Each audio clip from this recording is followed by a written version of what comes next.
ہم جانتے ہیں کہ اس دنیا میں بلکہ پوری کائنات میں ہماری انفارمیشن کی رفتار ایک حد سے زیادہ نہیں بڑھ سکتی، اور انفارمیشن کی اس رفتار سے زیادہ رفتار پہ کوئی بھی چیز حرکت نہیں کر سکتی، نہ ہی اس رفتار کو حاصل کر سکتی ہے۔ انفارمیشن کی ترسیل کی اس رفتار کو روشنی کی رفتار کا نام دیا جاتا ہے، اور عام فہم معنوں میں اسے ہی استعمال بھی کیا جاتا ہے۔ روشنی کی رفتار خلا میں تقریباً 3 لاکھ کلومیٹر فی سیکنڈ ہے، یعنی روشنی ایک سیکنڈ میں 3 لاکھ کلومیٹر کا فاصلہ طے کرتی ہے، اور اس رفتار تک کوئی بھی چیز جس کا وزن ہو وہ نہیں پہنچ سکتی۔ دوسری جانب ہم یہ بھی جانتے ہیں کہ اللہ رب العزت نے کئی بار اپنے مقرب ترین فرشتے حضرت جبرائیل علیہ السلام کو زمین پر نہایت تیزی سے بھیجا ہے۔ آج کی اس ویڈیو میں ہم جاننے کی کوشش کریں گے اور اندازہ لگائیں گے کہ حضرت جبرائیل علیہ السلام کی رفتار کتنی تھی، اور کیا وہ روشنی کی رفتار سے زیادہ رفتار پہ حرکت کر سکتے تھے یا نہیں۔ ہم انسانوں کو روشنی کی رفتار کے بارے میں جانے ہوئے زیادہ عرصہ نہیں گزرا ہے۔ جب سے ہم نے اس بارے میں جانا ہے، ہم یہی کوشش کر رہے ہیں کہ کسی طرح سے ایسی ٹیکنالوجی بنائی جا سکے جس سے ہم روشنی کی رفتار سے زیادہ رفتار پہ حرکت کر سکیں۔ حضرت جبرائیل علیہ السلام 7ویں آسمان سے بھی اوپر اللہ رب العزت کے عرش مبارک کے دائیں جانب کھڑے ہوتے ہیں۔ جب بھی اللہ تعالی حضرت جبرائیل علیہ السلام کو وحی دے کر یا کوئی بھی کام دے کر زمین پر بھیجتے ہیں تو حضرت جبرائیل علیہ السلام کو عرش سے ہوتے ہوئے 7ویں آسمانوں کو کراس کر کے زمین پہ آنا ہوتا ہے۔ حدیث میں بیان کردہ آسمانوں کی تفصیل کو دیکھا جائے تو ہمیں معلوم ہوتا ہے کہ پہلا آسمان ہماری یہ کائنات ہے جس میں ہم رہتے ہیں، اور ابھی جس کو ہم مکمل طور پر دیکھ بھی نہیں سکے۔ خلا کو کنگال دے اور اس کے بارے میں جانتے ہوئے انسانوں کو ابھی تقریباً 70 سے 80 سال ہی ہوئے ہیں۔ آج کی تاریخ تک کی تمام جدید ترین تحقیقات سے یہ بات ثابت ہو جاتی ہے کہ اس قابل مشاہدہ کائنات، یعنی اس کائنات میں جس قدر ہم دور تک دیکھ سکتے ہیں، اس کا فاصلہ یا اس کا دائرہ تقریباً 96 بلین نوری سال ہے، یعنی 96 ارب نوری سال کے فاصلے تک ہم دیکھ سکتے ہیں، لیکن اس کے بعد کیا ہے ہم اس سے بالکل ہی بے خبر ہیں۔ 96 ارب نوری سال سے مراد یہ ہے کہ روشنی جس کی رفتار 3 لاکھ کلومیٹر فی سیکنڈ ہے، وہ اگر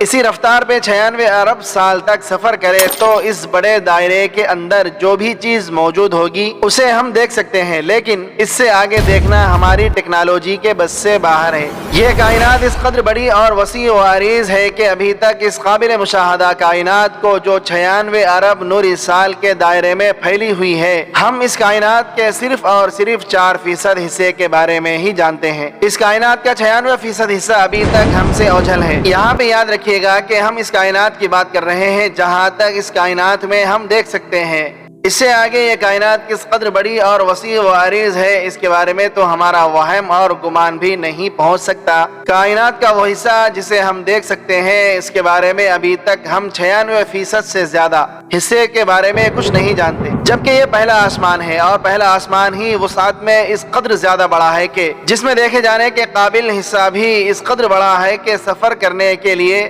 روشنی جیسی تیز رفتار ترین چیز کو بھی 96 ارب سال درکار ہے۔ اس سے اوپر دوسرا آسمان ہے جسے ہم دوسری کائنات بھی کہہ سکتے ہیں۔ احادیث شریف کے مطابق پہلا آسمان دوسرے آسمان کے مقابلے میں ایسا ہے جیسے سورج کے مقابلے میں ایک چراغ یا کسی سمندر کے مقابلے میں ایک چھوٹا سا قطرہ۔ اسی طرح اس سے آگے بڑھتے چلے جائیں تو 7ویں آسمان کے بارے میں یہ بیان کیا جاتا ہے کہ وہ اس قدر بڑا اور وسیع و عریض ہے کہ اس سے پہلے کہ 6 کے 6 آسمان اگر 7ویں آسمان میں لا کر رکھ دیے جائیں تو وہ 7ویں آسمان کا ایک کونا بھی نہیں گھیر سکتے۔ دوستو، ہم اس سے اندازہ کر سکتے ہیں کہ ہماری اس کائنات سے بھی بڑی کتنی کائناتیں موجود ہو سکتی ہیں، اور ان تمام آسمانوں کے اوپر اللہ رب العزت کا عرش بری ہے۔ اللہ رب العزت کے عرش کی وسعت اور اس کے گھیراؤ اور پھیلاؤ کا اندازہ لگانا یقیناً ہمارے بس سے باہر ہے۔ پیارے دوستو، اس سے ہم اچھی طرح اندازہ کر سکتے ہیں کہ اگر جبرائیل علیہ السلام روشنی کی رفتار سے روانہ ہوں اور وہ 7 آسمانوں کو طے کرتے ہوئے زمین تک پہنچے تو انہیں زمین تک پہنچنے میں کھربوں ضرب کھربوں سال لگ جائیں گے۔